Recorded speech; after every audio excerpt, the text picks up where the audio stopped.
Welcome to Canine Revolution Radio. Presented by Canine Revolution Dog Training, enhancing the dog and owner relationship through education, balance, and pack instinct.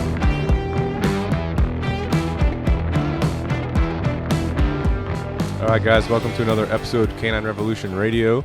We're very excited today about our discussion, talking about mental health and just a variety of topics. And we have guest with us, Krista.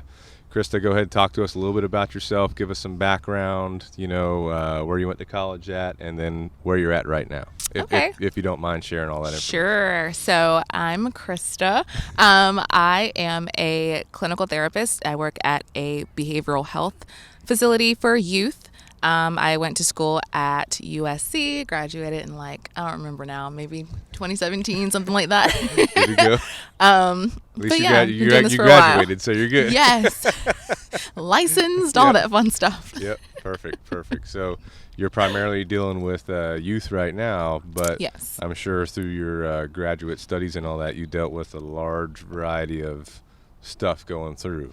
Oh gosh, yes. Yeah. I mean, even with dealing with youth now, I still also do families and then outside groups and things like that. So pretty much the whole age range. But when it comes to, I guess, the specificity of it, I do a lot of trauma related work, largely with youth populations. Okay, gotcha.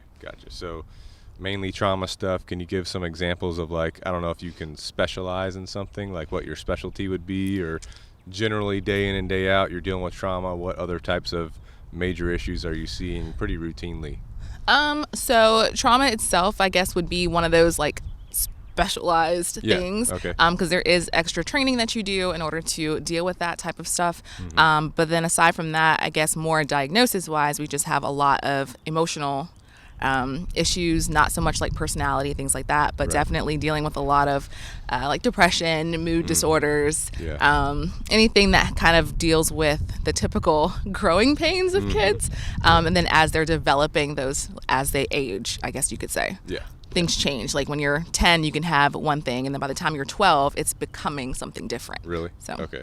And you can detect those signs as they're, I'm sure you can, with your professionalism, detect, hey, this is going on at 10 years old. This could result in XYZ at 20 years old, 18 years old, anything like that. You know what I'm saying? So you're picking up on those. You're helping to work on that, help those kids, if they need to, work through some of that stuff and get to the best point possible. Exactly. Yeah, good to That's go. basically it. Awesome. I'm gonna let it my mouth. Okay, good to go. All right, perfect. All right, good stuff. Well, how has it been this past year with the pandemic? Have we seen a big increase in mental health, or a big decrease in mental health, with all this pandemic stuff going on? So one thing that I guess I could attest to is, especially since my kind of line of work is more isolated. Okay. These kids are 24/7. We monitor that type of thing. Mm-hmm. They have contact with the outside world, we will say. So I hear from parents and a lot of family members that, it's really difficult because you're more isolated yourself. So you're experiencing something you've never dealt with before. Some people, your best way of coping has always been, let me go out and get a drink with my friends. And you can't do that anymore. So on some levels, there's people that maybe haven't had mental health issues that have suddenly developed them. When all along you've had these issues, you've just never been faced with the inability to handle it without medication or without outside help. So definitely an increase. I got you. I'm gonna put on my sunglasses just because the sun's blasting my face real quick. Sorry about that. So mental health, like I was talking before we started going live, is with what I do, I'm dealing with a lot of dogs and their owners, and dogs are a reflection of their owners, and I can when a dog has something going on, let's say it might be anxiety, the owner may say, oh, well, I actually have some of that too. And I, maybe working with the dog helps them work through it, you know what I'm saying? Mm-hmm. So let's talk about anxiety a little bit in youth and in our adult population as much as you can. What are some things you're seeing as far as people dealing with anxiety, and then what can they do to help them work through whatever that anxiety could stem from? Are they looking at their background? Are we trying to deep dive into their history? Where does this actually root from, and then work from there? What do we actually do to help people that may be struggling at a high level with this kind of stuff? You get what I'm saying? Yeah, so with anxiety, it's one of those things where a lot of people don't really realize it's a problem until they are having a lot of problems. Yeah. And even then, most people will attempt to self-diagnose things. And so firstly, if it's, you feel like you are struggling more than usual, your life is being impacted by, your ability to leave your house because you're so worried that something is going to happen, definitely get evaluated. Yeah. Because some people will look at that and just say, oh, maybe it's this thing I'm doing over here and ignore signs. And then the next thing you can't sleep. Then you can't eat. There's so many things that anxiety and any kind of like moody typeness will affect your body. Like somatic symptoms are huge, and people always overlook stuff like that. So to pause you real quick, they're having anxiety and it's affecting them physically and their behavior behavior changes, Yep. Behavior will change, or your routine might change. Yeah. And you just have to be careful not to give it a different name and to literally just go ahead and let someone talk you through it. So on that side, we do a lot of background digging, a lot of assessments, asking lots of questions about, anything between the last week to the last 3 to 6 months of your life. How often have these things been happening? Because in terms of diagnosis, there is a set little criteria, and you got to meet a lot of boxes in order to get what you need. So being specific about what you're doing, what you haven't done. If someone asks you what your social life is like, that's hard right now, especially with COVID, because it's easy to say, oh, I don't have one. I don't do anything. Okay, but are you making phone calls? Don't discount that, because that phone call might be the equivalent of that hangout that you might have had. So be just careful of the way that you're kind of describing things to people when you do seek help, but also just don't discount anything, because it could really mean something long term. Yeah. And so once somebody that might be experiencing this has, they realize, hey, I'm having a change in my behavior. I'm waking up in the middle of the night, or I can't sleep, or maybe I don't feel like eating, these types of behavior changes, they come get evaluated. They're like, I need some help with this. I'm trying to figure out what's going on. What is the process of like a typical evaluation? You're like just digging into the history a little bit, or like, can you talk us through what someone might expect if they say, hey, I might be dealing with this. I don't know what to do. Right. Come see a specialist, There's a couple different ways that people can get evaluated. It'll just literally depends on where you go, but the gist of it is expect a lot of questions, because there will be a couple of just background tests for sure. Some places will immediately ask you questions related to like your suicide history and things like that, just to make sure, because there's always a crisis level. Right. Sometimes people get really offended when you bring stuff like that up. Like, it's crazy the amount of times I'll ask, kids or parents, like, okay, so what is your sex life like? And they're like, what are you talking about? I'm here for mental health. I'm like, I understand, but that's a symptom, actually. Like, if you're hypersexual and you don't see that as a problem, that could be depression. That could be bipolar. Really?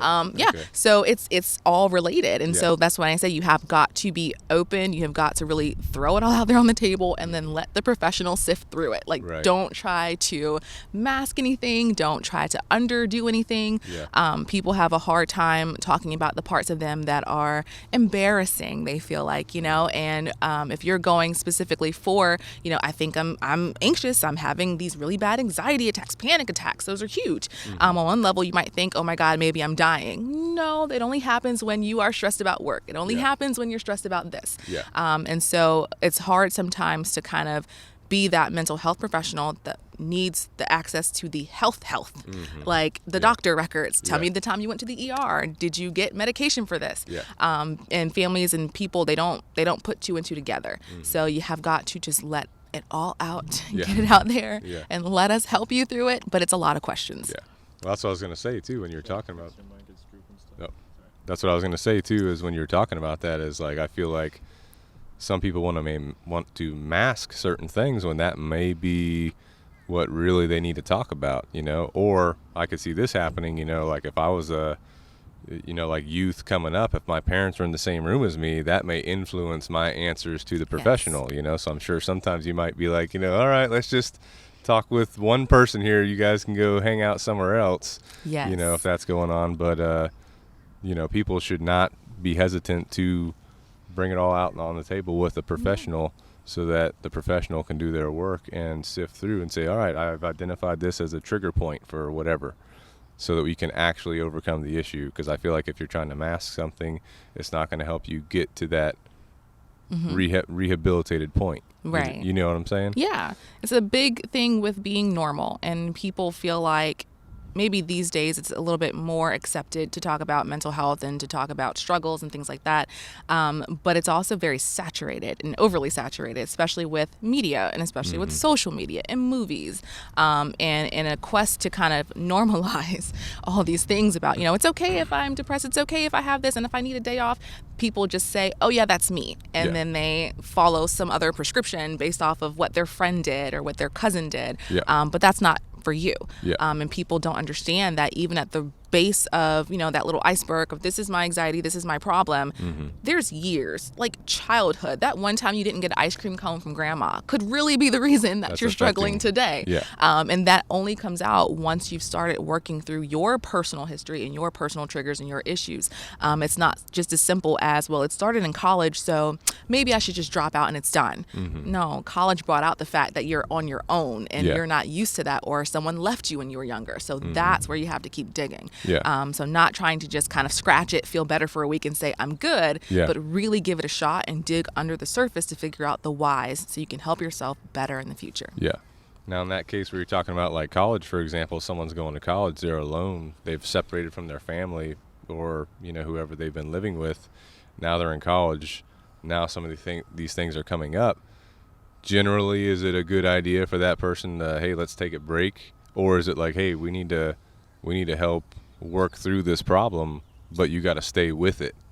You know what I'm saying? And I guess that depends on the person. Definitely. You know I what I'm was going to saying? say that. It definitely depends on the person, but it's a time to actually reflect for yourself, because if you got to college and it's your first time being alone, on some level, your average person would be able to kind of say, hey, I'm independent now and I need to be more responsible, do more things.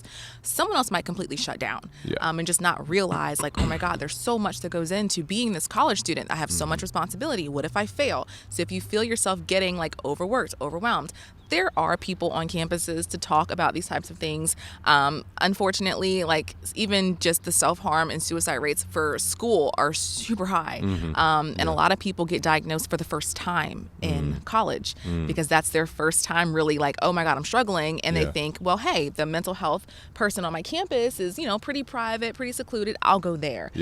So they find out things about themselves. They learn about themselves. Some stick through it. Some don't. You need to know your own personal self. If you feel like this is something that's not going well for you, you are just a completely different person than when you were when you got there. You need to go home and be around people that love you and support you, but be honest about the reason. It's not just, oh, I need a break, the semester was hard. No, you had a mental breakdown and you need to be surrounded by people that love you.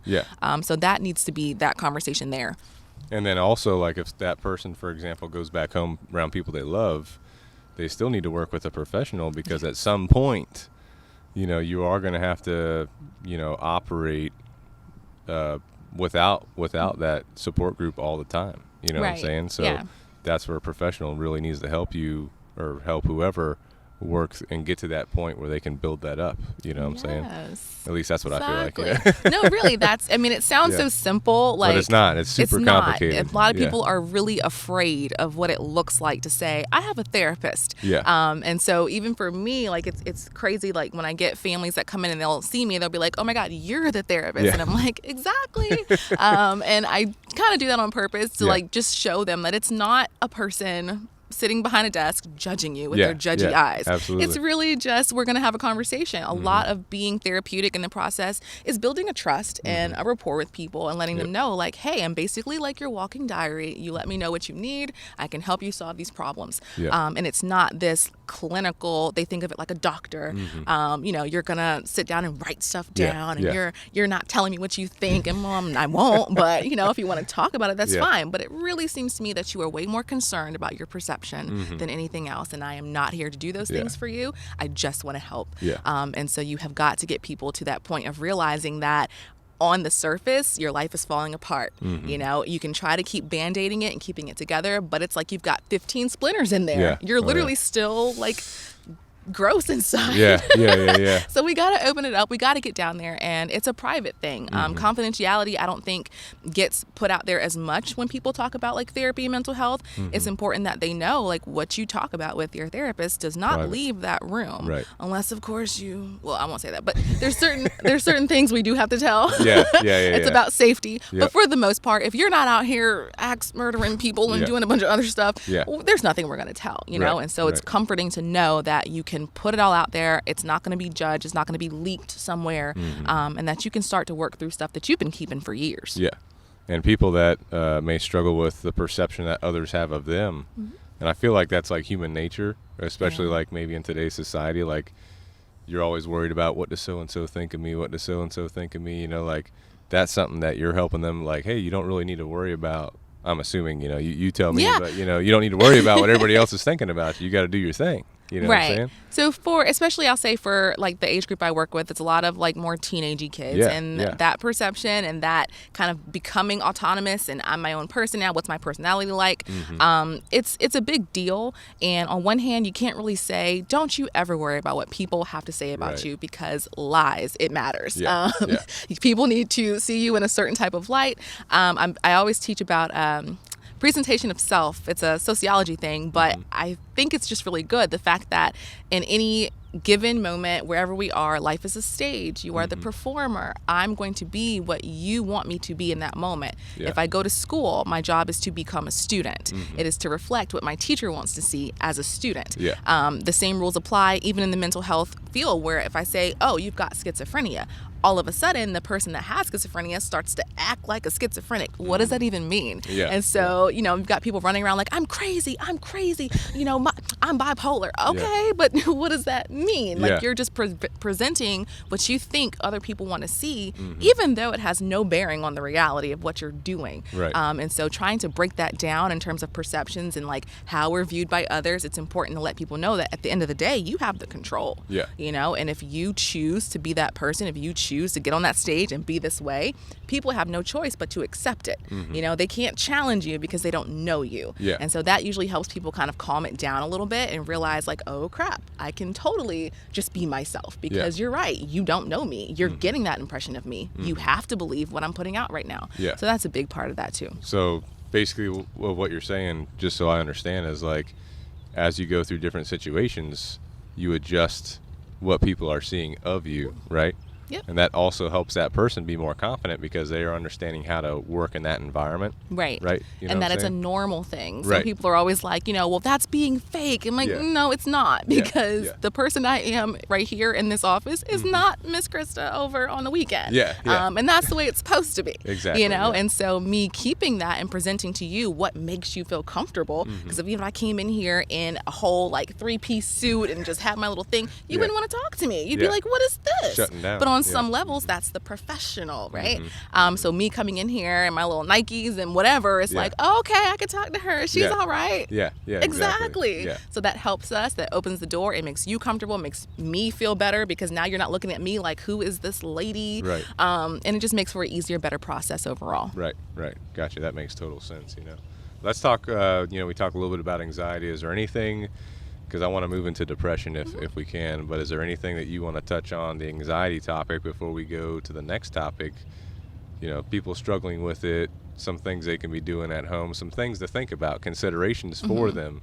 We already talked about, you know, if you're struggling with this, you do need to see a professional so you can help to work through this, you know, but what are some things that they should be considering or thinking about if they're struggling with this, or maybe they don't know if they're struggling with it? Do you have some key takeaways for us? So specifically for things like anxiety, it's important to be aware of yourself and what your symptoms are. I know I mentioned that earlier, but it's really important that you know exactly what you're doing, because oftentimes anxiety is like a stress response. You know, it's very exaggerated on some levels, especially when it's severe. It's that overwhelming thing of, oh, everything's going to go wrong and something bad is going to happen. So your behaviors and your patterns are going to change. And if people can't recognize that in you, then you need to recognize it for yourself. Having overwhelming anxiety can also lead to a lot of other things. Also, anxiety is not often the only disorder you're going to have, especially when it's severe. People have a lot of coexisting ones. Okay. They go hand in hand. Your anxiety might also lead you to issues of substance abuse. They can go hand in hand. So if you find yourself trying to medicate that or alleviate your stress or whatever by turning to substances, I won't say which ones. But that is also like a key thing, you know, keep that in mind. If you see your patterns changing, you're doing something that feels unhealthy, whether that's food, other things, and other things, sexual activity, it's not normal for you. You need to change it. ASAP, Rocky. So getting help is important, and then remembering that there are those physical parts of it too. People always discount that and try to, oh, it's because I went on a hike yesterday. No, ma'am. It's because you're anxious and it's bothering you. It can help with like digestion. That's a big one too. You'll go to the doctor and say, oh, I'm having a hard time all of a sudden. Like, no, that's anxiety. You're not constipated, people. Like you really have to go deal with whatever's getting you choked up inside. So Exactly. That has a lot of parallels to the dogs, actually, you know, what we do. And I don't want to go off on that tangent, but like what you're saying, digestive problems, you know, like maybe hyperactivity in their personality, change of behavior, like that stuff we see all the time, you know. It's crazy how similar mammals are, you know what I'm saying? But with that being said, before we move on, like, you know, some people, their friends may say, well, hey, I'm taking this medication, whatever it is, you know, for anxiety, it's helping me. You know, what do you think? Like, could it help for a short period of time, or are we talking we need to go strict behavioral, you know, and deep dive into our mind and figure out what's going on? So, or our lifestyle. Maybe we need to change an aspect of our lifestyle. When it comes to pharmaceuticals, there's nothing wrong with it per se. I would always advocate on the side of try it naturally first. But there's a limit. You know, the medication exists for a reason. Is it the tell-all, end-all thing? No. But a lot of people jump straight through it. They're like, oh, man, the doctor says I have anxiety. Let me get these pills. No, ma'am. Like, now you're going to get addicted. You're going to need it. You're not going to know what it feels like to work through anything. So what we do, especially in our facility-based stuff, is a lot of just side by side. You know, you get this behavioral health, and then you also have the medication side of it. And we create plans that kind of use them together. When we see something's working, we start decreasing stuff. We give you more power to do it yourself. And that's a really powerful thing, especially for kids. Because how quickly do little kids get on like ADHD meds in kindergarten? And it's like, whoa, you never even gave little Steve a chance to get it together. So just keep in mind that yes, medication is there. It's there for a reason if you truly fully need it, or if you are just, you know, at your wit's end, but you are capable of overcoming a lot. So never discount yourself and the power of what you have. Sometimes it really is a simple lifestyle change. Sometimes it really is just you going and talking to someone for 2 weeks and then it's done. So talking about the medication thing, you know, big deal, because I feel like what you talked about, a lot of people get on it and they stay on it, you know, but it's just maybe just a Band-Aid, maybe not. And like you said, what you said was super powerful. I just want to touch on it again. Like, we individuals don't know how much we can actually do ourselves. But I will say it's going to be difficult for you to do that by yourself. You need the proper coach. You need the proper professional to help you achieve that mentality, that mindset. You know what I'm saying? Don't discount that either, because that's what, you know, like you specialize in, and people in your field, you specialize in human behavior and helping people work through that, and the human mind is incredible. The human body is incredible, you know, but we need the proper coaching and accountability to achieve certain, you know, heights and limits of behavior, and you're not going to do it by yourself most of the time. You know what I'm saying? So coaching, accountability is critical, you know, so don't overlook that. If someone's out there listening to this and, you know, they're hearing what Krista has to say and it's really hitting home, like, do not discount a coach. You know, I'm calling you a coach, you know, that's what you are, you know, you're coaching people help work through their life. You know what I'm saying? Don't discount that. If you're out there, you're listening to this is, you know, stirring something inside of you. Find a coach that can help you. You know what I'm saying? Because most of the time, that's what you need. Yes. You know? But anyway, off on that tangent. So let's talk about depression a little bit. This is, to me, this is super important, because I've talked to a lot of people, you know, they're dealing with depression. They've dealt with depression. You know, I was in the military for a while. There's people that are out of the military now that I know that deal with, you know, different types of depression and stuff like that. One thing we were always trained on when I was in the military was know the signs of suicide, suicide prevention, all those kind of things. And there have been times where people in my life, I've had to ask them like the question, hey, do you feel like you're going to cause any harm to yourself? Because they're talking to me about a very sensitive topic, and I'm like, it's, that training that I had hits, and I'm like, hey, do you feel like you're going to harm yourself at any point in time? And you've already touched a little bit about suicide, which we'll talk about some more, but depression is huge. I feel like a lot of people in society are dealing with it. Maybe it's caused, like what you said, there's some parallel disorders going on or parallel behavior things going on. But can you talk to us a little bit about depression? We know you're dealing with youth for the most part, but like, what do you see as causing depression for the most part? And, how do we get out of that, Right. So depression is huge. It's huge in its weight. It's vast. There's like a million different facets of it. It can be as simple as, I just feel down today, to the point where you haven't gotten out of bed in weeks and you don't shower anymore, you don't eat anymore.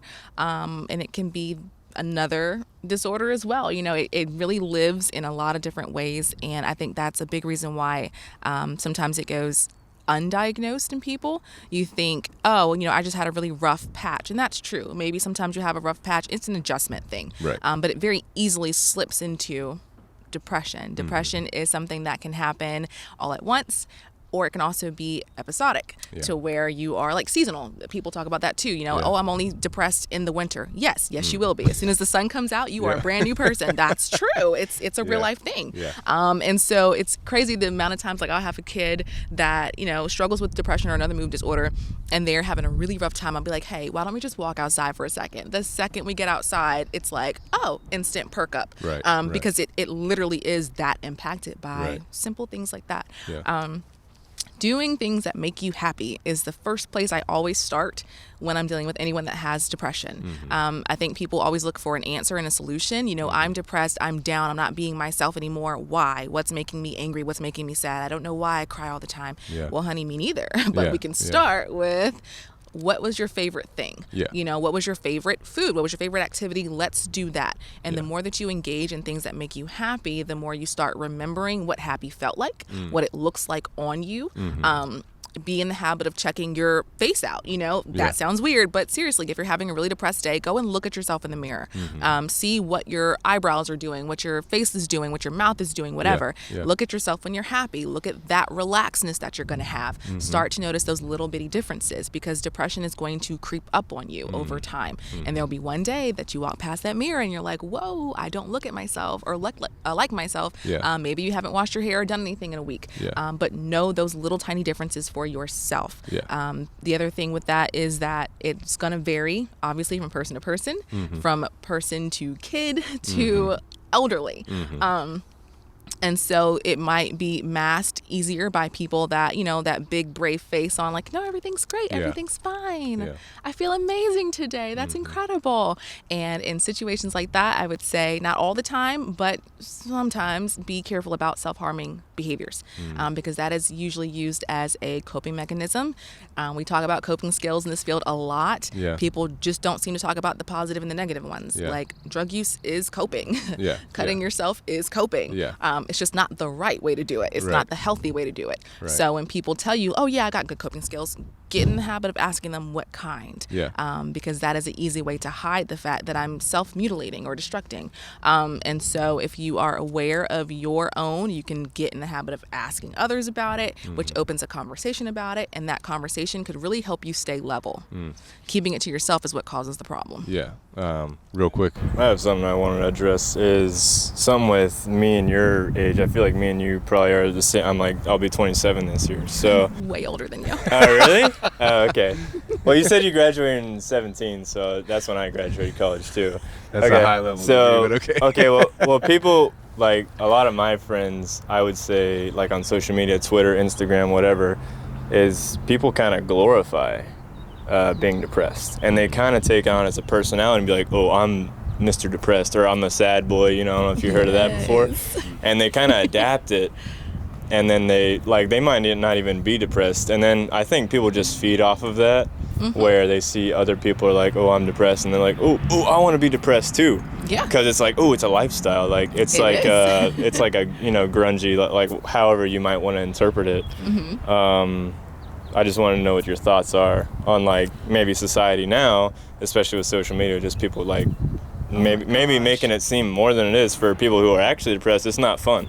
They're trying to actively get out of their rut, and then there are people who are saying like, oh, like I enjoy being depressed, like, and they, those like text like posts all the time, like it's just, I have like a really strong opinion about people just like acting like they're cool with depression, when they maybe haven't even experienced it to a higher level. Right. No, like that's seriously a thing. And what's weird is that there's now, at least in my opinion, from what I've seen, obviously, is this thing with kids who are coming in and they're kind of taking on these characteristics of these things that they've never heard of. My least favorite thing in the world is having a child explain to me in grown people terms what something is. And I'm like, well, you clearly learned that from someone. Someone specifically told you that. Not that you understand it, but they said it one time and you're going to run with it. Like I had one kid tell me once, he's like, I'm suicidal and it says so on my birth certificate. And I was like, well, I'm pretty sure that doesn't work like that. Well, yes, it is. And I believe it. I'm like, okay. Sure. So they would just run around and say that all the time. Like, I'm suicide. I'm like, that's not even, maybe it's suicidal. Like, come on, like get it together. And so you have to look at what the culture is saying about things like that. That is such a popular topic these days in a lot of songs that a lot of these kids are eating up, and they're like, that's my aesthetic. I'm suicidal, I'm dark, I'm this, I'm that. Like they'll draw on themselves like all these like symbols. God, I don't know what they are, but I'm just like, wow, you are in a place, aren't you? But more older people are doing it too. I look at that whole thing of being bipolar in relationships. Apparently that's a girl's favorite thing to be these days. It's like, I'm bipolar and you better not try me. I'm like, what? Like, that's not a good thing. They make medication for that. It could ruin your life. Come on now. So they do glorify it and they do look at it and they do say things like, it's cool to be this. And I think on some levels it's meant to take away from the fact that you really do have insecurities. And if I can just say, well, it's because I'm bipolar, then you'll laugh, and then we can just move on. And I never actually have to deal with the fact that, no, like this person treats me like crap, or I hate my life for real, and I don't know how to change it. Yeah. Gotcha. So backing up a little bit to coping mechanisms, can you give us examples of, you said there's bad ones and there are good ones. Can you give us some examples just for some people may not even know they're doing a coping mechenism, Can you give us some examples? Yeah, that's very true. So firstly, I'll say coping in general is whatever that thing is that helps you to regulate. Whether it's that calm down mode when you're upset, or when you're feeling hyper or anxious, or if it's something that kind of just puts you in a more positive, like upbeat place too, when you're already down. So coping positively would be something simple along the lines of journaling. You could exercise, go for a walk, be outside, fresh air, planting things, any activity that can either distract you or can get you active in a way. So realizing that your body and the way it operates and the self-regulation it has on its own matches what happens mentally. So if I'm worked up, my heart rate is up. If I'm running, my heart rate's up. If I'm calm, it's down. So realizing like, oh no, my heart's beating faster, that must be my anxiety. What can I do? Well, science would say if your heart rate's already up, do a little bit more and then get into a cool down mode. Do some stretches. That'll help you to regulate. On the flip side of that, there's the negative coping side where people try to self-medicate or they will eat it away. They just want to feel better right now. That's when you see a lot of extra sexual activity, drug use, drinking, the self-harm, like mutilation type stuff. And then there's also things with attention seeking. So I know some people might not kind of put that in the same category, but over time I've kind of seen like, oh, I think you're using this as a way to deal with something. So I'll say, like there's one way of getting help, let me go talk to someone. I need attention right now. I need someone to comfort me. Then there's me doing stuff for the sheer purpose of having people look at me. I need to feel wanted right now or fulfilled right now. So I'm going to go and do some crazy action or some crazy activity. And that can lead to a lot of risk-taking behaviors that we see, especially in youth, especially in young adults. That's where we're racing cars for no God knows reason. We are trying to join gangs. That's a thing now. We're doing just a lot of reckless things that we shouldn't be doing, but it's meant to either make us feel more wanted, more accepted, or to get us away from thinking about the bad stuff that's happening. Gotcha. Yeah, I've always said, like, for me personally, like, exercise, working out first thing in the morning, I've always said that's how I deal with the stress, you know, but I guess that could be me, you know, thinking like from a positive coping, like I've got this stress, this is going to help me work through that, you know, or something like that, you know. So that could be something that somebody's doing, somebody that doesn't even say they have anything going on. You actually do, but you're doing a positive coping mechanism to help you work through that. Exactly. You know, is that like an accurate statement? Yes, you know? that's what we hear a lot of. It's like, well, what do you do, you know, to de-stress or just chill out? They're like, oh, nothing. I don't have any coping skills. I'm like, you don't. And then they always jump to things like the journals and stuff like that. Well, I don't like to write and I don't like to read. I'm like, well, I didn't ask you that. I just said, what do you do? Like whenever you're upset and frustrated, what's the first thing that you do? And I've got some kids where they'll tell me, you know, I punch a window. I'm like, okay, cool. So you need to feel something. Physically, do you know, something. Exercising would work really good for you. There's some kids who are like, well, when I get upset, I sneak food and I just go in my room. Okay, boom. So you need something that makes you feel good and you need alone time. So let's find you a good activity, whether that's here's a piece of candy or a lollipop or whatever, and then go to your room where you can be silent for 10 minutes. Just use what you already are doing and adapt it with a purpose. It's okay to have a coping skill that you didn't realize was a coping skill, but once you know that that's your thing, you need to attach it to your problem, and that way you will start actively going to it when you're struggling instead of it just being that like blah blah thing. Because it's really easy for people to overdo a coping skill, and then that's when it becomes problematic. It's fine to exercise, but are you doing it 14 times in a day? And you know, have you lost 30 pounds? It's fine to eat a little something, but now are you on my 600-pound life? Like you have to do things in moderation, and if you're doing it mindlessly, your body will just do it reactively. Like, I'm stressed, I'm worked up, do this, now I'm calm. And it just becomes a habit that you can't stop. So you have to put your brain to it, be mindful with it, be purposeful in it. Do you have a lot of people that you're dealing with that maybe they have a bad or negative coping mechanism and you can turn that into, I think you've already talked about it a little bit, but like, let's say they want to self-mutilate. You're somehow able to turn that into, channel it into a positive or a good coping mechanism. That's what you're trying to get a lot of these people to do. So you know, a lot of people that struggle with this. So in terms of like self-mutilation, if they're cutting and things like that, then we'll try to like step them down basically. It will say, you know, we're not going to cut obviously today, but what if we just take our finger and we just kind of slowly scratch? What if we get a rubber band and we just pop? Like there's little ways that we can start bringing that behavior down. It's really hard just to be like, all right, no more cutting. Cold that's turkey, a very specific feeling that they get out of it. And it's kind of like to when people stop smoking, they need candy in their mouth. It's just the sensation of something being there. You need the sensation to go along with it. I'll ask kids what they're generally looking for. Some say it's the pressure that they need. Some say that it's that little bit of pain or whatever. And we try to work from there. There's actually lots of products out there, and I don't remember them off the top of my head right now, but there's lots of products out there that are meant for cutting back on things like cutting. Like there are certain rubber bands that will do it, but they're kind of soft and they don't hurt. And there's little tools that you can get that you can just rub across your skin to just remind you of it. But while we do that, we also work through those reasonings why. So sometimes it's very therapeutic to have that person sit there and maybe they're doing the action, you know, either touching on their scars or rubbing while we talk about some of the things that were going through their mind, and we process through them and we figure out, well, hey, that's actually something we can solve, or you know what, you're thinking about that wrong. You're just kind of throwing all your eggs in one basket, and that's why you feel things are out of control. And the more that you brain power to what you do, the more control you have over it, the more you can actually like stop yourself before it starts, or you know, maybe do it once and then go get help instead of sitting there for 3 hours and hurting yourself. That's powerful. That's super powerful, you know. I had one question, you know, like you brought up an example of someone that for example, they feel depressed, they don't want to get up in the morning, or they're just laying in bed, or they don't want to wash, you know. From, I'm not a professional, but from me, it's like, hey, that person, who's going to help that person do that? They have to get over that hump and get up and start moving, when a lot of times they may be by themselves at their house or their apartment, you know. How are you going to help that person get to the point mentally where they know, they feel like, I don't feel like getting up, I don't feel like washing, but I know I have to do it? Mm-hmm. You know what I'm saying? How are you helping those people? What do those people need to be thinking about? Because there may be people out there that are listening to this again, and they don't have a coach or a professional right now helping them, but they may feel like, I can't wash today. Mm-hmm. I can't get out of bed today. I don't feel like it. You know what I'm Yeah. saying?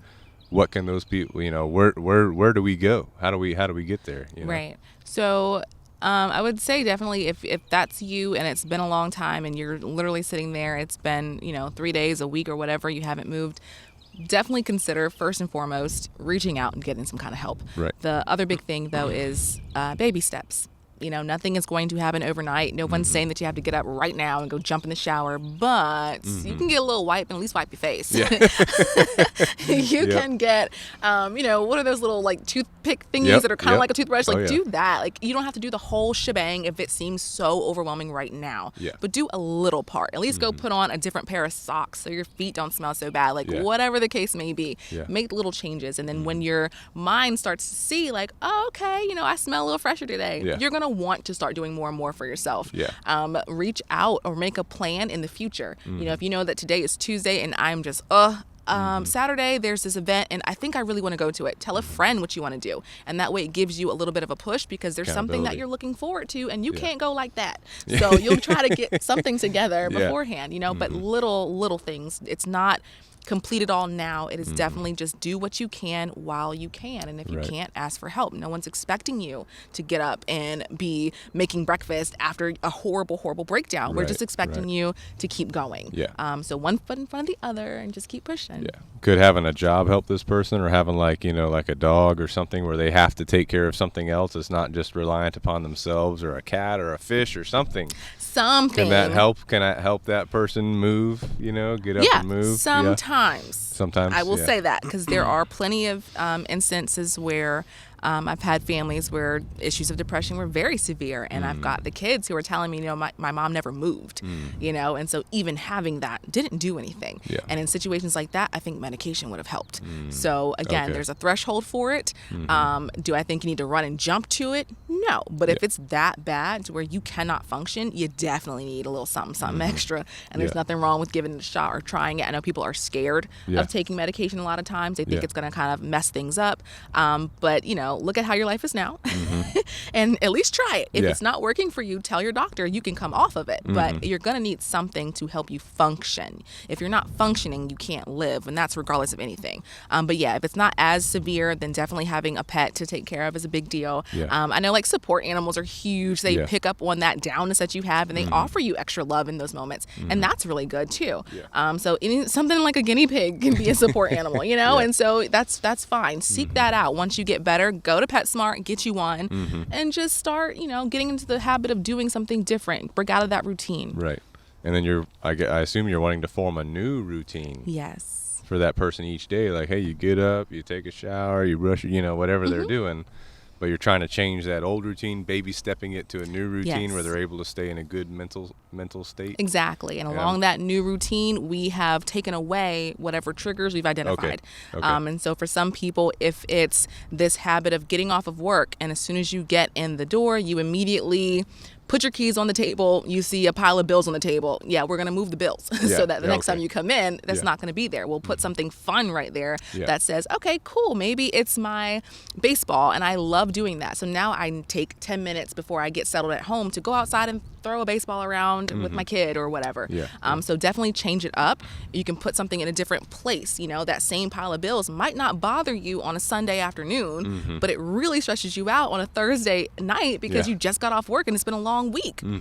Little things like that, so switch things around, put it in a different time slot to just see how your body reacts to it.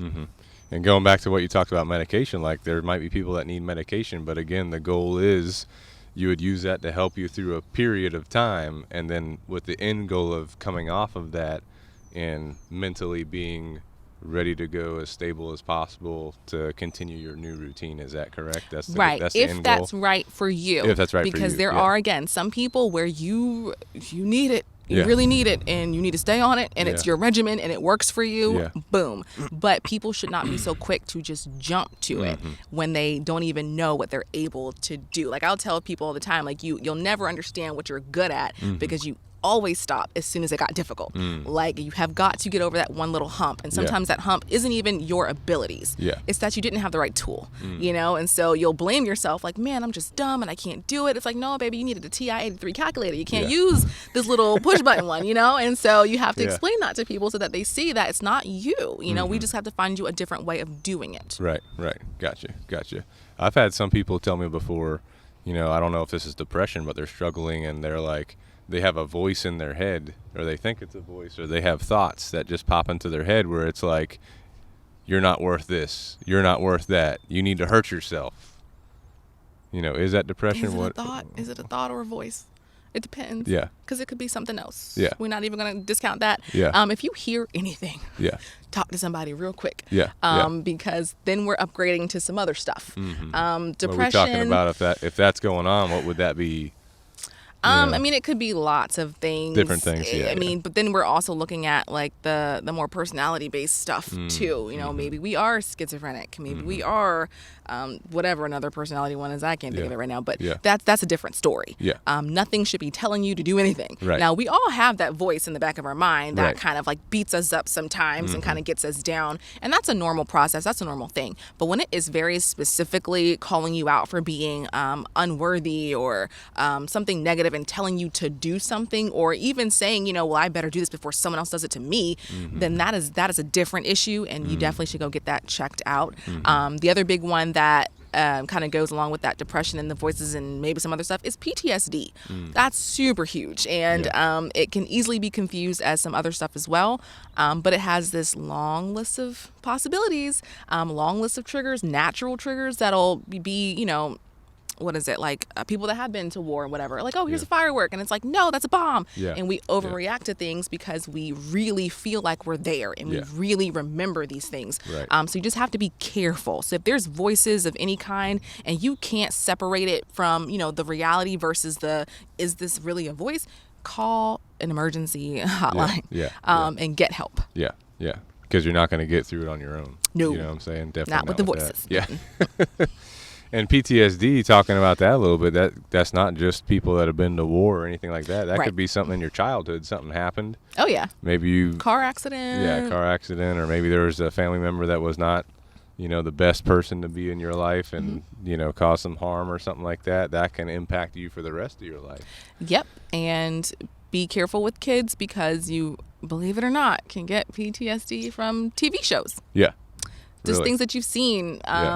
Stories you've heard. They can impact you to a place of where, you know, maybe you're just a really empathetic person and they're telling you this story. Maybe it's a little graphic and you're just like, oh my God, that sounds horrible. Next thing you know, you're dreaming about it. Next thing you know, you're afraid of whatever was in the woods that one time. Not that it happened to you, not that you even know anything about it, but you heard it once or you saw it once on TV and now you believe it with all your heart and it's affecting you. So PTSD is a very tricky little thing, and it can affect lots of people different ways. But people that are dealing with that, again, the professional is going to help dive into that root cause and then slowly work away from that and mentally rehab that. I'm assuming that's how that's going to work. And we try to do, if possible, any type of like exposure therapies with people that deal with that, even with trauma, because there is an element of PTSD to it as well. Okay.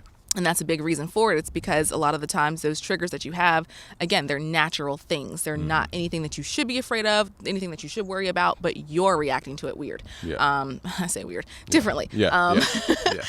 So we will do things like, you're worried about driving, so we'll put you in a car, not tell you to turn it on, but just sit there for a little bit. We'll talk about what that feels like, what it looks like. If you're too anxious, if you're not anxious enough, okay, cool, now let's turn it on. It could be the sound of it cutting on that really gets you. So what we might do later is, I'll turn the car on. It's already been ignited. You don't have to worry about that. Now let's put you in. And we go from there. So there's little steps that you do, but exposure is a big part of kind of overcoming any kind of like debilitating issue when it comes to PTSD. Gotcha.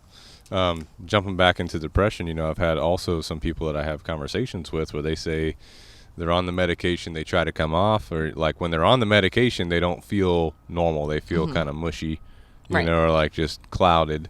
So they want to come off, so they're trying to get off the medication. And then whenever they come off the medication, it's like they're right back, and maybe they have the wrong coach.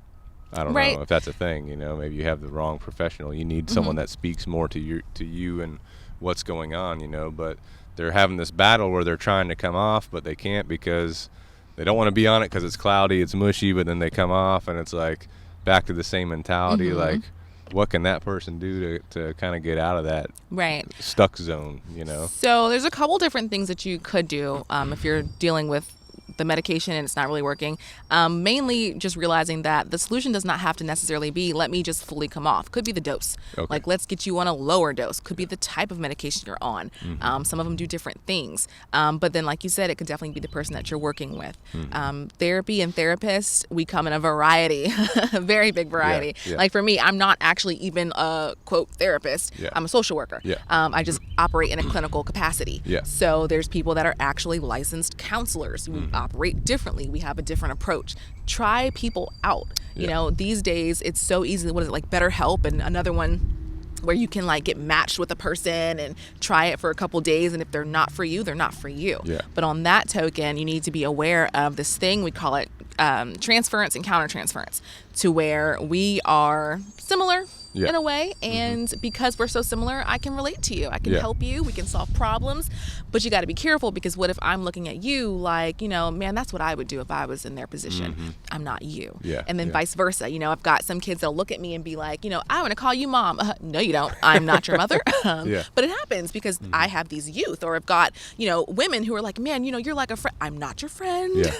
I'm friendly, but we have to keep that line, because once you look at me differently and you put something different on me, I'm no longer that person who can help you and who understands. Now you're afraid to tell me things because you see me as a friend. You're afraid to disappoint me because you see me more as a mother figure. And you have to be careful of stuff like that.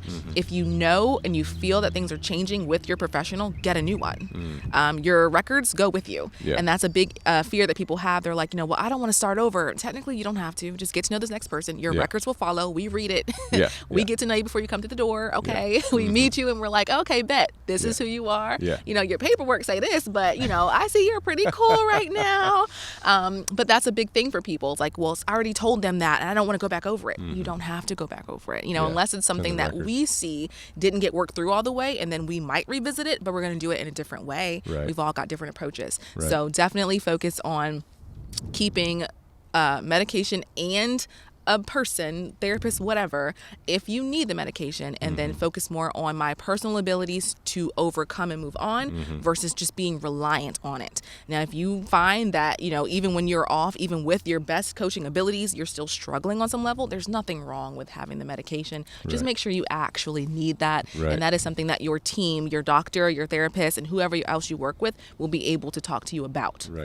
And don't feel bad. I'm assuming don't feel bad if you got to switch from one person to the next. Exactly. Don't feel bad about that. Do not feel bad about that. Hopefully the person you're working with doesn't make it a difficult transition. They better not. Because that's you got to take care of yourself. Exactly. This is why you're doing this, is to help you work through this to progress forward in life. Exactly. You know what I'm saying? So don't feel bad about changing up a couple team members if you need to help get on the right track. Yes, you know what I'm saying? Ask those questions in the beginning. When you meet them, like, are you comfortable working with this? Are you comfortable working with that? Like, I know for me, my biggest thing that I'm just like, ooh, I don't know if I'm ready for it. I don't do a lot of substance. That a lot of that's because I deal with the kids and the results of that substance. And so I personally have a hard time having those conversations with the grown-up about like, whoa, look at what drugs did here. So me knowing that, I do not work with people that have those coexist. You could have had a past issue with it, that's fine. But when it's actively going on and you're trying to recover, that's something I can't personally do. So if someone would ask me that, I'm very honest about what I can and cannot perform, as any professional would be. So if you know that you specifically need someone that knows your cultural history and your background, find that. Ask them if they're okay exploring that with you. Don't get 3 months in and then be like, oh, they can't relate to me. Well, you had an option to let them know that was important. You chose not to. Let them know your background, like military stuff. If you say, hey, I am a veteran, or I was in the military, I am now, then there's certain people that have studied extensively military stuff so that they know exactly how to help you in those situations, whereas someone else might have to learn about it a little bit more. Gotcha. So ask questions. Is there any like generic questions, like a real quick like list that you could say, hey, ask this, try to, or is it just going to depend on the person? Yeah, honestly, depends on what you're struggling with. What you're struggling with, what's important to you. Like I've got a thing where I'll ask, are you comfortable with a male or female? Okay. Does it bother you that I'm a woman? Does it Yeah. bother you that I'm a black woman? Does it Yeah. bother you that, I'm younger? Yeah. And some people are like, yeah, I don't trust you. Where's your degree from? Really? I'm like, okay, well, Yeah.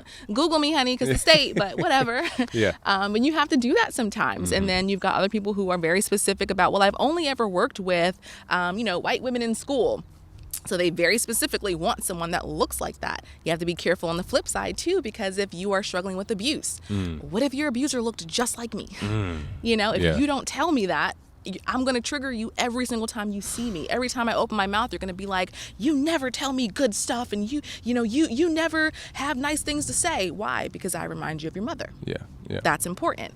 And if that's something that you uncover as time goes on, do not have any shame in stopping it right then and there. Like, you know what? I realize what it is. Every time we talk, I get really frustrated. You remind me of my sister. You remind me of whoever, Right. or that teacher that yelled at me once. And I don't think I can do this anymore. We will wrap up immediately. Right. We will go ahead and start the ending process. Right. Hey, I understand. Try to refer you to someone else. We'll never just leave you hanging. Right. We will definitely say, hey, I think you would do better with this white male. He's a little bit older, but, I think that would work for you. And then we can make that referral and get you in the right hands. So what I hear you saying is it's important to be honest. Yes. With yourself, with your professional, your coach that you're working with. And as you keep going down the process, if you realize there's something going on that doesn't match up, be honest, address it, keep moving forward. Right. Because again, we're here to help that individual that's, being coached work through this and progress into the rest of their life. And not to take it personally. Yeah. Because it didn't work out in that relationship doesn't mean it's because you can't be fixed, right. Or your problems are too much. It just means it wasn't the right fit, right. Treat it the same way you would treat any other medical emergency. You go to the doctor and they're looking at your bone like, whoa, that's a little deeper than I thought. You don't just say, well, fine, my arm can never be healed. Yeah. You say, no, where's the specialist? Right, right. Send me to someone else. And you're very comfortable doing that. Be the exact same amount of comfortable when it comes to your mental health. Yeah. Gotcha. That's powerful too, and therapists, again, if they're making you feel uncomfortable, which I assume that's part of the, whenever you become a therapist, that's one of the things, like ethics of a therapist.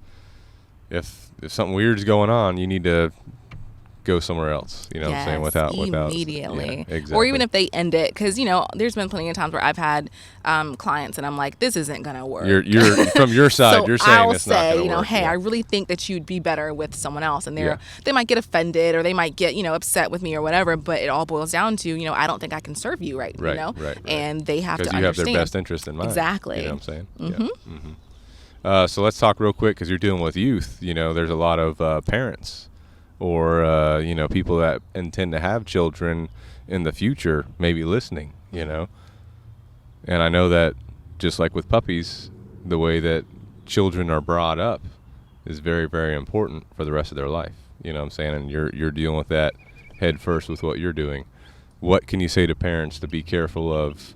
What kinds of things do you see impacting children? We already talked a little bit about substance abuse, but what are considerations for parents to be careful about their child's mental health, making sure it's as stable as possible? And I'm sure there's developmental stages of children and stuff like that, but can you talk to us about that, what to think about, considerations?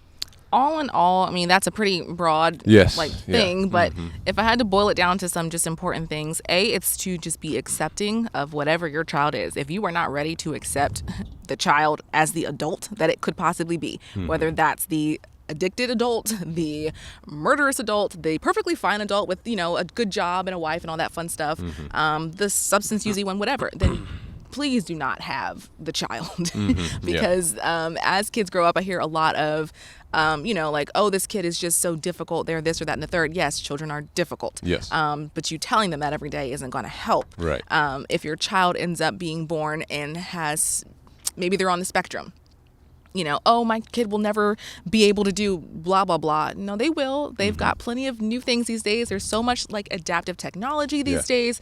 And so I just have a lot of conversations with parents where they're literally telling me how much their dreams have died because their child has a disability or a mental illness. And it's like, you know, they were never educated on what this looks like. And if you yourself grew up fine, you can't imagine that your child would be struggling emotionally or whatever. And so you look at it kind of like, whoa, what did we do wrong? It's not a personal thing. Sometimes it really is genetics. Yes, environmental is huge. And you want to make sure that your household is, for the most part, as stable as you possibly can make it. But who can guarantee those things?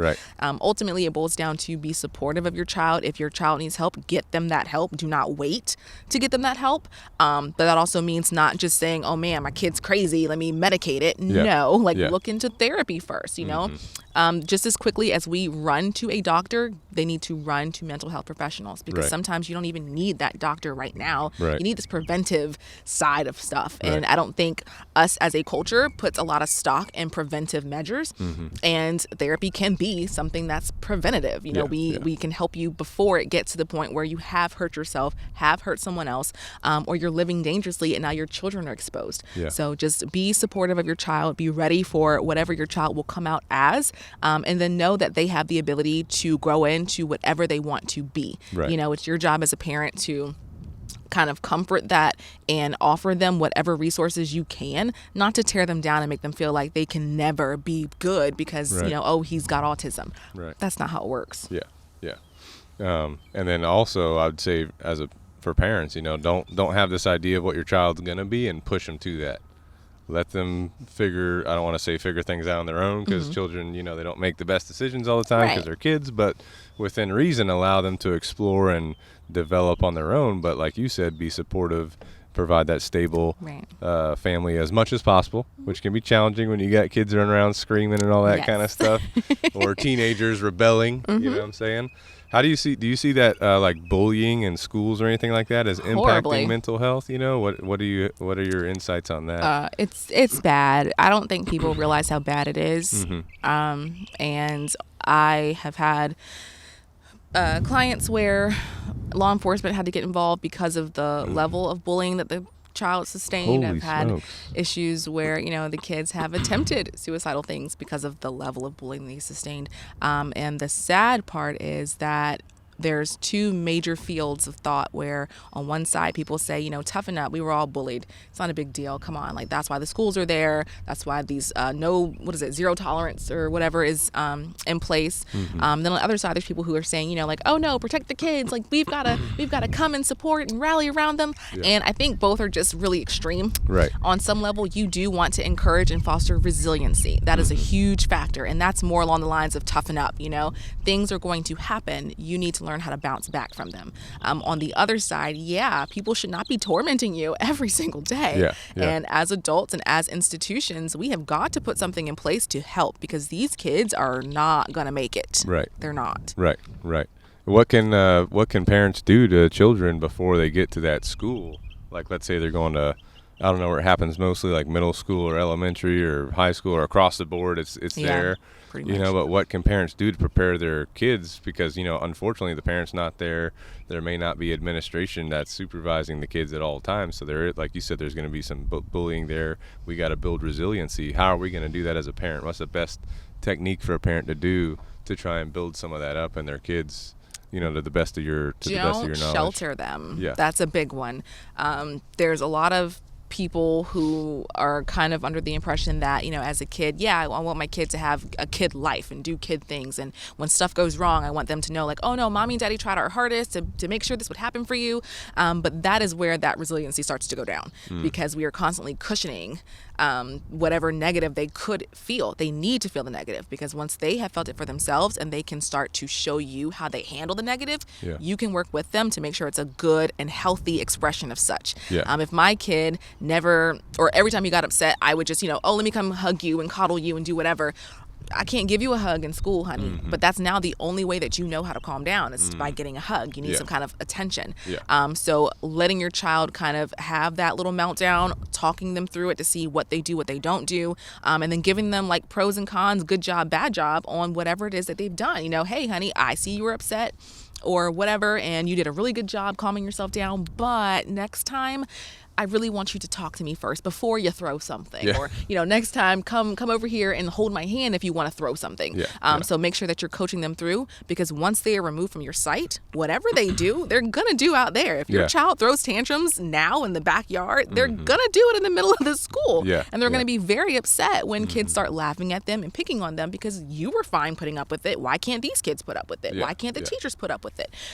So just start modeling those things early, and always remember, my kid has to go be in society. So what is that going to look like for them? Don't let them do outrageous things that would get a side eye in public. Yeah.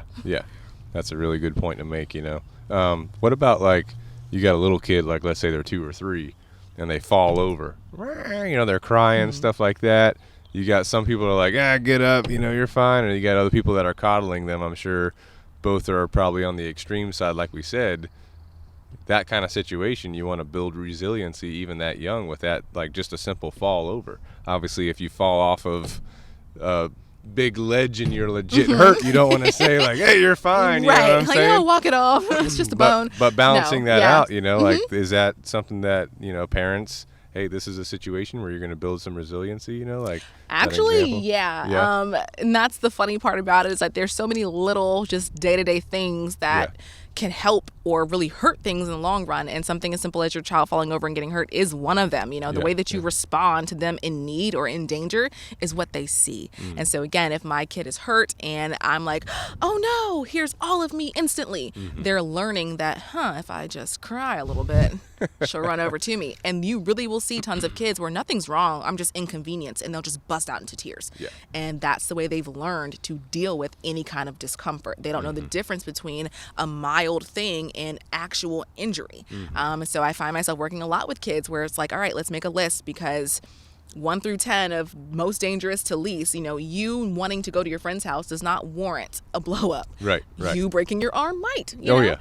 So teaching the adults that, as well as the kid that, because they now have to relearn that situation. React neutrally. The kid will show you what's wrong when you have a neutral face. So if you walk up to a crying baby and you just stare at it, if they keep crying and just looking at you, they'll eventually either stop, they might reach their arms out towards you, or they might start like opening their mouth really wide, something like that. They'll tell you what's wrong and what they're needing. And the same thing for most kids up until like a toddlerly age. If you constantly react and give in or give those facial expressions of concern, they want that. They feed off of those types of things, and they'll continue to do it as they get older with less and less stimulus. Yeah, I got you. Oh man, you're incredible. Your knowledge is incredible. This is a big topic. You know what I'm saying? Let's talk about teenagers a little bit, and we talked about social media just a little bit, but coping mechanism for teenagers and adults. Let me post everything on social media. You know what I'm saying? Of course. Does that mean that they're missing something and their what they need is not being met? Like, what are you seeing in that realm? They're posting everything on social media. Everything's going on there. Is it because the lack of social interaction that we have in today's world, face-to-face social interaction is going down. Everything's going to social media. Like, what are your thoughts? What should we be doing to better work through that? You know what I'm saying? Honestly, at this point, it's, at least from a, like, science-y this side of thing, it's fairly new, this whole social media thing.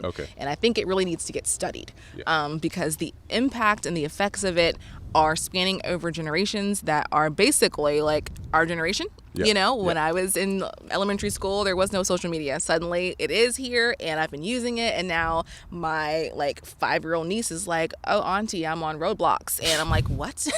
Why are you in a chat room? You're 5.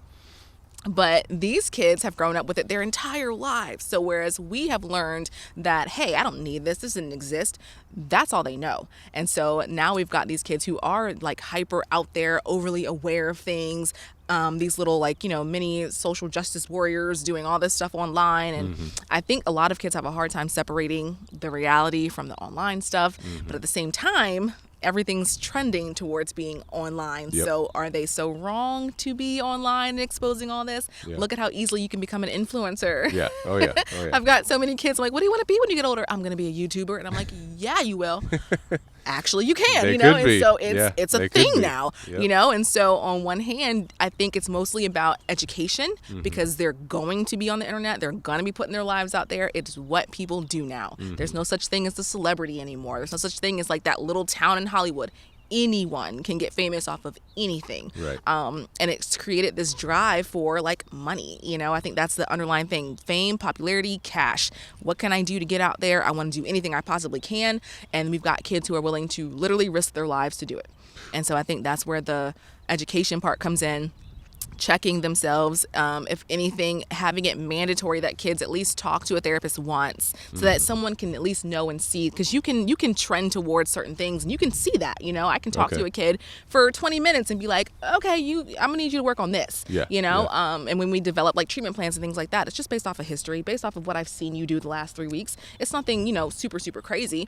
So I think if they've got exposure to someone saying something to the effect of, you know, hey, I noticed that you do a lot to get attention, you know, how's things at home, at least plants a seed for that child to think about it. Sharing that with a family member could help them, because there's so many kids where, you know, I'll talk to the parents. I'm like, did you know that they were online? Like, no, he's been on it at 3:00 in the morning. Yeah. Oh, okay. So you were asleep. Yeah. So like the solution usually is like, can you just unplug your internet before you go to bed, please? Yeah.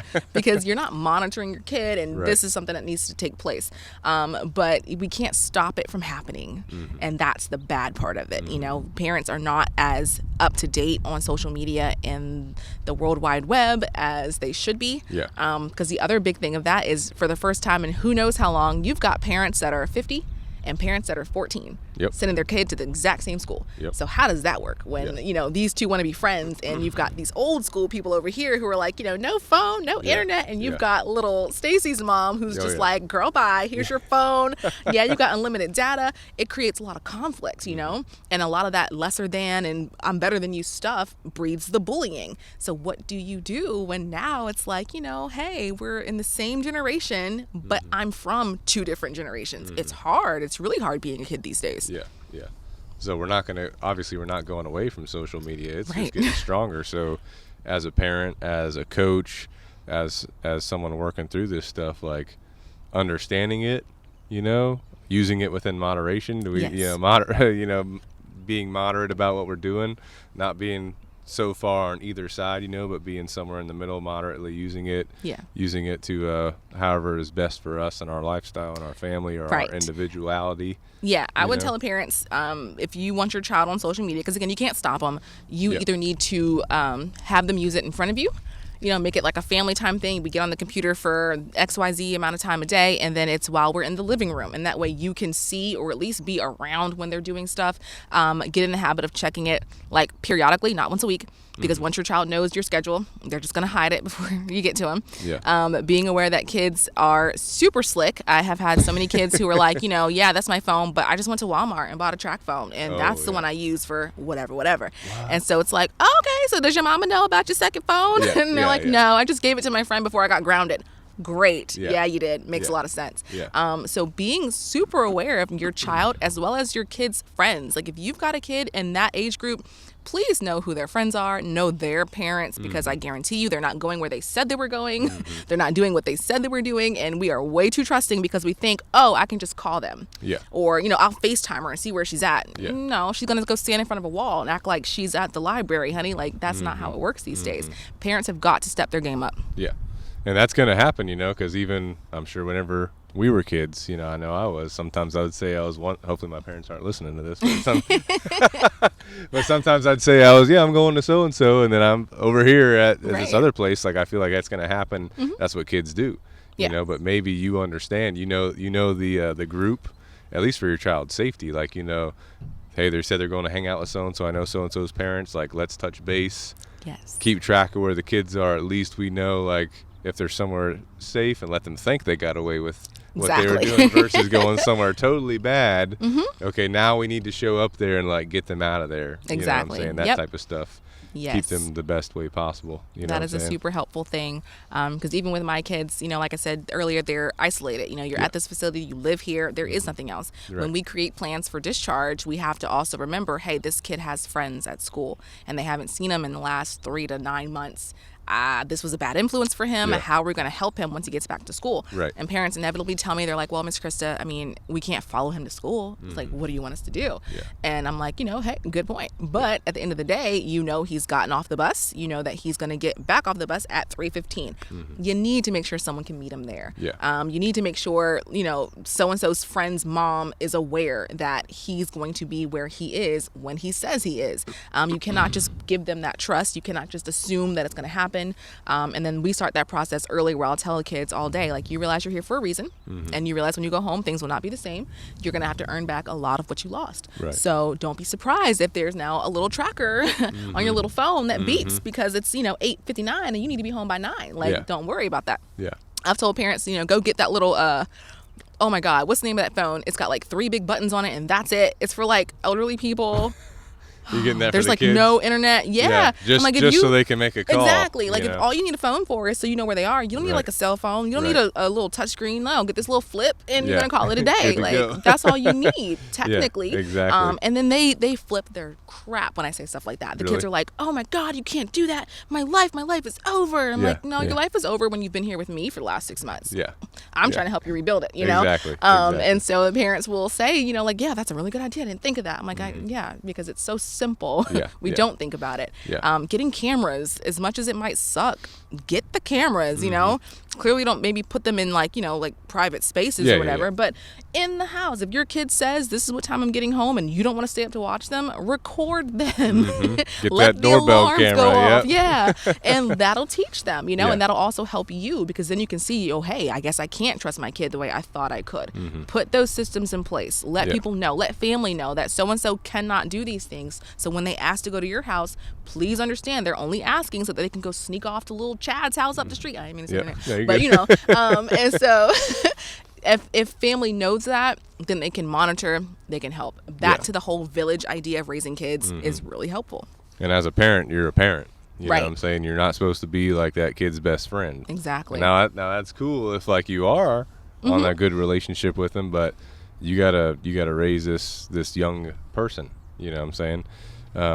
And if you don't, then they may, let's say they went through rehab, they fixed whatever they were dealing with, they could go to a relapse. Do you see a lot of relapsing? Very easily. Yeah, you see a lot of that? Unfortunately, it's in like the first, 60 to 90 days. If they're going to relapse and have an issue, that's usually when it happens. And a lot of it has to do with that immediate drop off, to where you've been here isolated away from all of your stress for months. We've worked on things, you have the skills, but then we basically plopped you back into your reality of, you know, school, home, mom and dad acting up, sisters and brothers acting up, and it becomes overwhelming. And so kids can very easily just fall back into old habits.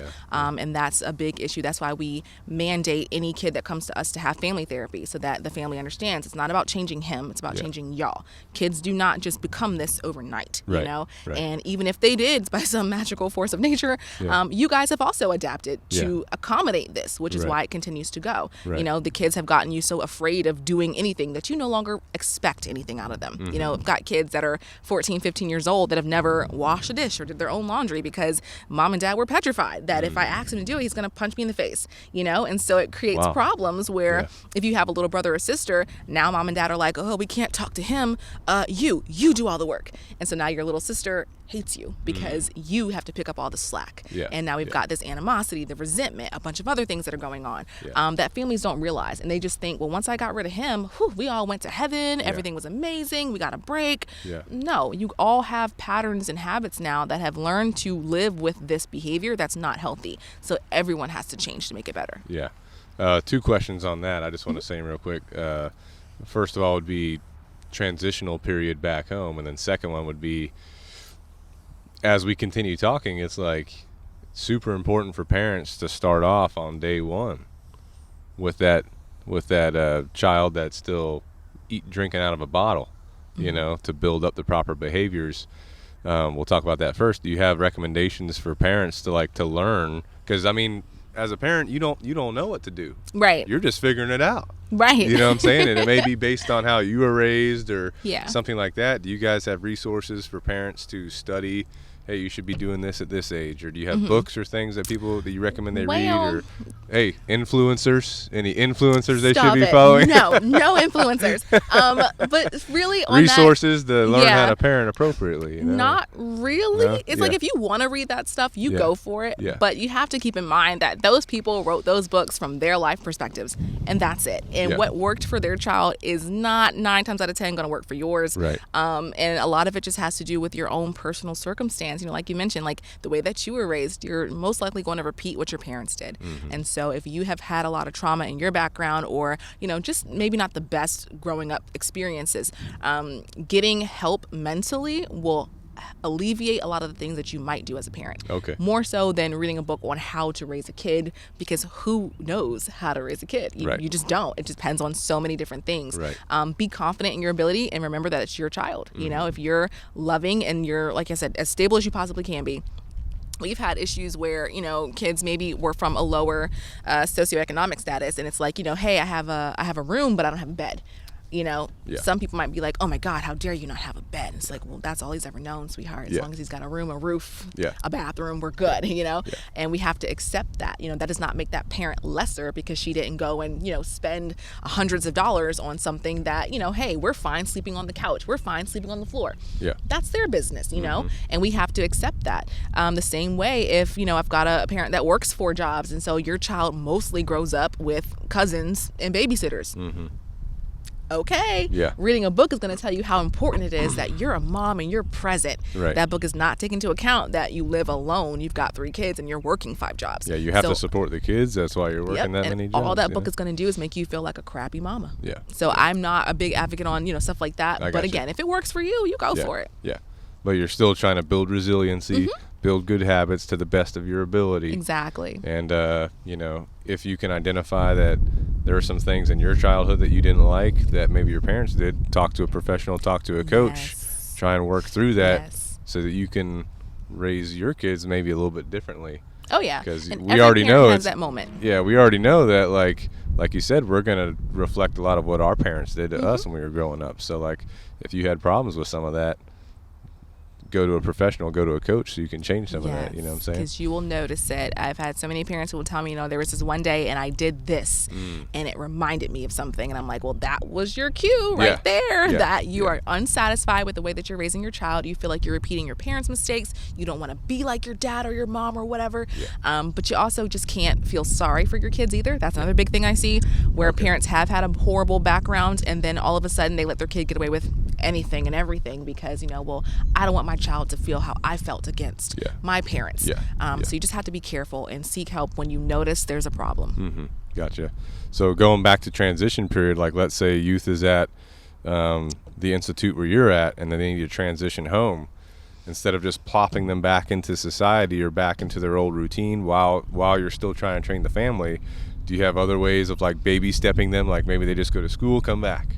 Go to school, or, you know, like little things to try and baby step back into society to help them be as successful as possible. Yeah. You know? So what we do is we have, in most institutes like I am at, they do the same things, but we have home visits and trials where we'll set up with the families for, you know, like a couple of days where the kid will go home, they'll practice whatever skills we've been working on, they come back, they tell us how it went, we go from there basically, you know, like, oh, Miss Krista, I went home, I tried to use my skills, but it was just too hard, mom yelled at me once and I couldn't take it. So then when they come back, we just talk about, all right, what do we need to do to change that in the future? How do we make that better for you? And we do more and more of those until the kid and the family say, you know what, we're comfortable.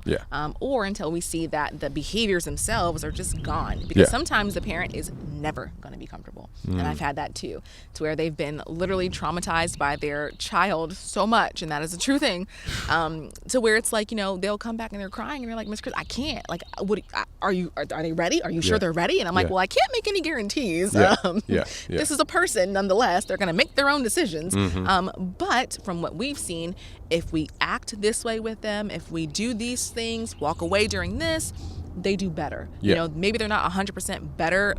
We can't fix anything, but we can make the child more manageable. Right. And that's always my biggest thing. Is it manageable? Is it Right. at the point where you have to have this kid removed? Do you have to call the cops? Do you have to do any of that? No. And as long as that's where you are, it's about you being confident in your ability to use the skills and to turn it all around, you know? And that's a problem too, where I've got these people who come back to me like, well, I'm not you. And I'm like, exactly, you're not me. Like you'll never be a little Miss Krista. I'm so sorry. But they feel like, you know, well, my kid only responds to you negative. Your kid is responding to what I'm doing. Right. And that's why I'm teaching you to do the same thing. Right. So don't try to put it off on other people because you're not confident. Yeah. You need to step it up and you just need to do it. You know, sometimes, especially in this day and age, I've seen a lot more issues that stem from I just don't tell my kid no. And that's it's an odd thing to kind of think about. Mm-hmm. And I feel bad about it sometimes because parents will tell me like, oh my God, I feel like a horrible person. Like I'm just not strict enough. And it's like, it's not about being strict, but it's just not about being whatever that was. Right. We got to meet in the middle. Having some structure. A little bit, you know, there, just enough to get by. You don't have to like build a house on it. Just be normal. Yeah.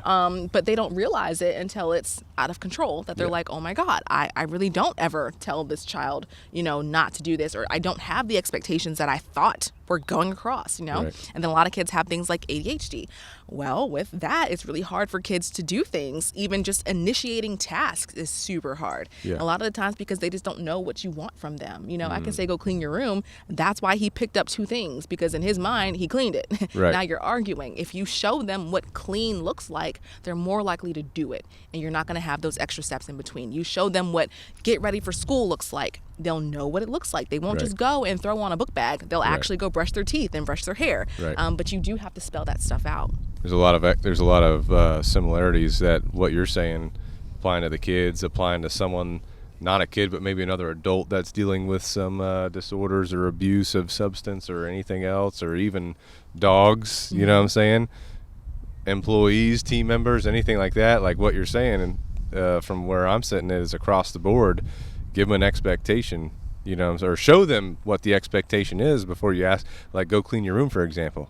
It's not picking up 2 things, it's putting all the certain toys in this toy box and the clothes go in the closet or they go in the dirty clothes, you know, all that kind of, like you got to show them the expectation. You can't expect them to know what's in your brain, you know what I'm saying, from your perspective. Exactly. We all have different perspectives, you know what I'm saying? Exactly. So if you're the leader in the scenario, giving them what you expect and then helping them to execute that and build up that habit, you know what I'm saying? Like you keep talking about, being neutral, being there, being supportive, that kind of thing. So it's just incredible across the board. Even if you're not dealing with disorder or abuse or anything like that, it still applies. I feel like, you know what I'm saying? Big time, you know, so good to go with that. ADHD, you know, that kind of stuff, that's something that's seems like it's pretty common in today's world. You know, where does that stem from, do you think? Is it from just families or, you know, people being all over the place at one time, you know, or, and what are people that may be diagnosed with ADHD, what do they do to kind of break that? You know what I'm saying? Well, there's always going to be an element of genetics involved, right? But things are going to either be worsened or lessened based on that environmental piece, right? And so, yes, the more chaotic things are, the harder it can become for kids to adjust, the easier it gets for them to pick up these maladaptive responses. And once you've got that ongoing maladaptive response, then you're looking at these developing disorders, because that's basically all it is, a disordered thought. It's just not a correct way of doing things. Right. And so a lot of what we do is just relearning, unteaching some stuff, and again, backtracking to figure out, well, what in the world triggered that type of response to begin with. But ADHD I mean, almost everybody has it. Some worse than others, obviously. And then there's always that hyper piece, but there's also that, what's the opposite of hyper? Oh my God, I'm having a brain fart. Or they're being slow. Yeah, like they're so slow. Energy's it's down. Gone. Yeah, but you know what I'm saying. Yeah. That one. That people kind of overlook sometimes. They think it's something different when it really could just be ADHD, but in the reverse. Okay. And so remembering that, again, it's about that completion thing. What are you expecting of me? What does it look like? Because for me, it's hard to accomplish things if I have no idea what that thing looks like. Right. You know? And so the other thing too is the way it looks when you're in groups. kids nowadays are quick to tell you what you have, you know, like, oh, something's wrong with you. You're autistic. You've got ADHD. And it's got this really negative connotation for something that's super common. Yeah. And so educating kids on what they have young and letting them know like there's no shame in it. It's actually empowering to know what you have so that you can take control of yourself. Yeah. And that way they can maybe help educate some of their peers too. Would eliminate a lot of that teasing and a lot of that other stuff, because if you really look at it, the kids that are getting bullied the hardest are children that have some sort of disability, some sort of mental illness, or happen to be homosexual. And it's like, look at these so-called differences, and we're just going to pick on those and jack them up, basically. Right. So the more that we as the adults can come in and just say, no, that's just a part of life. We are all on a spectrum, on a rainbow, whatever you want to call it. You know, you just happen to be over here, he's over here. Then we start to eliminate the boxes. Yeah. The boxes are what gets us in trouble. Yeah. And then the bullies themselves are probably insecure at some level, right? Would you say that they're dealing with insecurities? It's a maybe. Yeah, Sometimes people, I mean, honestly, people can just be really cruel. Like, really cruel. Like, I've had so many kids where I've been like, you literally have no reason to act like this. Like, what are you doing? And it could just be, you know, like you said, not necessarily, you know, an insecurity, but more like an attention thing. Okay. You know, I crave whatever this is, and I'm going to do these things because it gets me that attention that I want. But not necessarily because maybe they're sad about something, or maybe their family was from a bad background, because even if it was, let's be honest, is that an excuse to go and terrorize people? Right. No. You know? And so from that perspective, I think that's something that people kind of make the excuse of bullying for, you know, like, let's have sympathy for that person because clearly they're going through something that makes them act like this. Right. No. Like, they need to change. Yeah. You know, people go through bad things every single day, and it's not going to give me any kind of credit or whatever if I get up and punch you in the face. Right. You know, that's me being a bad person. That's me not controlling myself. Right. And so even with that, I would tell parents on that note too, tell your child that. You know, so often they want to try to figure out why. You know, why, mommy? Why are they picking on me? Baby, I don't know. Maybe it's because you look different. But let's get comfortable in being different. Not, you know, oh, honey, I don't know. Maybe he's going through something, or maybe he's got a tough life. No, I don't want my child feeling sorry for your kid for punching my kid in the face. That's not how it works. So teaching them that they have individual power and they can assert that, as well as that bully has individual power and he's choosing to use it in a bad way. And then also teaching our kids that is getting bullied some jujitsu so they can take that bully down real quick, you know what I'm saying? For sure, do that. Like, I don't usually advocate for violence, but like if I had a kid that was consistently getting like hurt, I'm like, listen, you're gonna have to learn how to keep up and stand up for yourself. I'm not saying go and punch him. I'm just saying defend do what yourself. You gotta do. Defend yourself. You know what I'm saying? It's good to go. So, all right, good stuff. Well, really appreciate your time today. Is there any other topics or anything that you think are big hitters that people need to hear about? We've talked about anxiety. We've touched on depression. We touched on, you know, kids and ADHD. Big things, you know, are you need to identify. You probably need to go see a coach. Don't be afraid to go see a coach. And if it's not the right coach, find a different coach. You know what I'm saying? Nothing wrong with that. Exactly. There's nothing wrong with using, for some disorders, there's nothing wrong with using medication to help you get through a period of time. But then for other things, you may need it for a longer period of time. You know, you need to have the right team around you to help you work through that. You know what I'm saying? And then as a parent, being stable, being supportive, being neutral, building resiliency. You know what I'm saying? There's a lot of takeaways with what you said so far. You know, is there any other big points that you want to make to our listeners? Like, hey, look for this, think about this, considerations for this. Anything you want to put out there? I mean, I guess I would just say, to kind of bring it back to the whole COVID situation, it really has had a pretty big impact on a lot of people. And, you know, like I mentioned, it's opened the door to some people just finally discovering that, hey, maybe I do need to go talk to someone for the first time. And I would just encourage away from anything media related. I mean, not to kind of put others down that are out there doing that kind of thing, but you have got to remember that certain regimens are for certain people. When you go and you talk to a professional, we make plans for you. They're specific to your life. And so even if you've got a really close friend or a relative that's out there putting out what they've worked on, it's literally because that's what their professional decided would work for them. It is not necessarily going to work for you. And there's nothing wrong with exploring it. Even if you hate it, just give it a shot. You know, we're not going to be offended. It doesn't cost you an arm and a leg. Most insurances are accepted in most places. And there's also, I think, like some trial out periods where you can just talk to people. And if you can't do that, then join some kind of a support group, because that is really the next best thing. Anything for you to start realizing that you're not alone in anything that you're going through. It seems like that sometimes, but there's so many people that go through very similar things. And if you can find, even if it's like a church group or after school group, a parent group, whatever, and just start opening up about stuff, not maybe your whole life story, but, you know, let someone know, like, hey, yesterday was really hard for me. You'd be surprised how easily people will come together to support you if you let them. I would also say, based on that, like, being open in communication to people that you're around. You know what I'm saying? Like, if you have a job, for example, and maybe there's something about that job that maybe triggers a little something, or part of the job that stresses you out, have a conversation with your manager or supervisor or whoever. You don't have to go into detail, but try to have a conversation with them. Hopefully they're a person that's willing to talk and adjust things for you if needed, but if not, then maybe you need to depart from that and go somewhere else. And honestly, on that note, I totally just remembered this, but domestic violence is also, with the COVID stuff, on the rise. Because people, whether you're a woman or a man and you're going through it, they usually escape to work. You know, we get away from it for those couple of hours by going to our job. And so you might try to confide in a boss or a coworker. And if you feel like they're not picking up on your little cues you're putting down, it's because you got to be specific.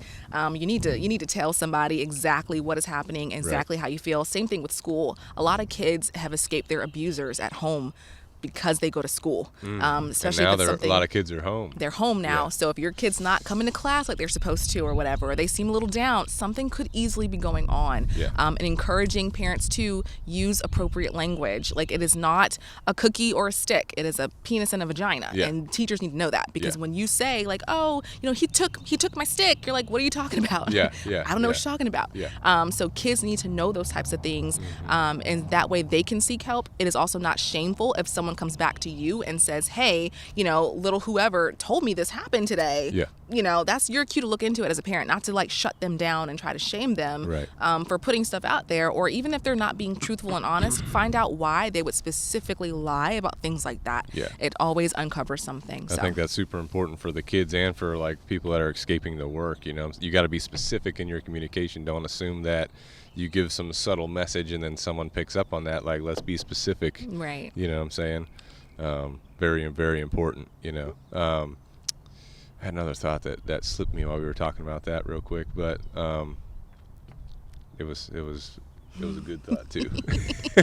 It'll come back to me though. But anything else to kind of wrap up stuff with, you know? No, not really. I feel like we talked on like a lot of good stuff, and that was fun. I love talking about mental health. It's super important. I don't think it's talked about enough. Right. It's not. It's really not. But open communication, super important, you know. If you have someone you're working with, or a boss, or, you know, teacher or whatever, talk to them, be specific, work through that. Oh, here's a question I had for you. What age is the best age to get a child to start talking to a therapist? Let's say your child is normal. You know what I'm saying? You don't think there's anything wrong. Why not just go sit down with the therapist, or have the child sit down with the therapist? What's the best age to start that?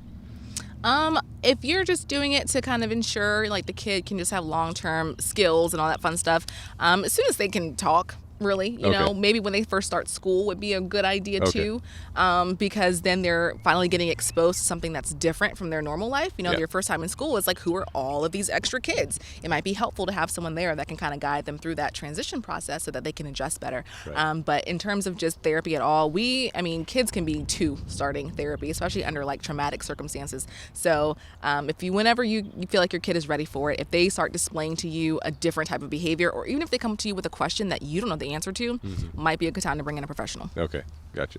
Perfect. Well, awesome. Thank you very much, Krista. We really appreciate your time. Maybe Thanks have you on in the me. future, because I think there's so much to talk about with mental health. You know, well, I'd be down. Just let me know.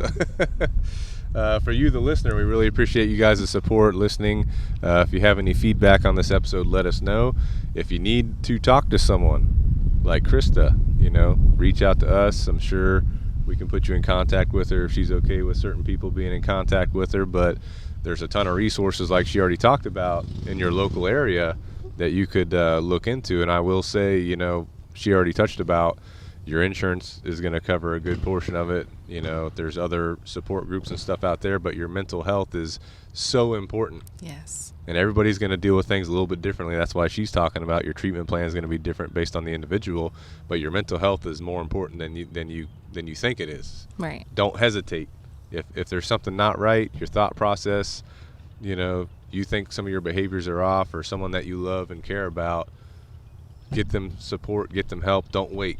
Right. You know, don't let it escalate into something bad. You know, it's super, I'm super, you know, passionate about it, about people. I'm working with dogs all the time. I see the stuff we're talking about in dogs. Right. I specialize in helping dogs work through it. I don't know all the ins and outs of people like you do. You know, that's why it's important to talk about this. And people may not understand it themselves, what they're going through. But hopefully, if they are going through something, they heard you talk about it, they're like, I do need help. You know what I'm saying? And work through that. And if you're someone that's going through some of this stuff is talking to, maybe you're a boss, maybe you're a friend, maybe you're a family member, and someone approaches you to talk to you about this, don't brush it off. Right. Take the time, sit down, have the conversation. And it can be a tough conversation. Right. There may be some stuff that gets dug up in that conversation, but that's important. You got to get through that. You know what I'm saying? So anyway, really appreciate you guys, the listener. Really appreciate you, Krista, taking your time to come out here and roasting the sun for a little bit as we're having this conversation. Yeah, appreciate you guys. Keep sending us your feedback, and we'll talk to y'all next time.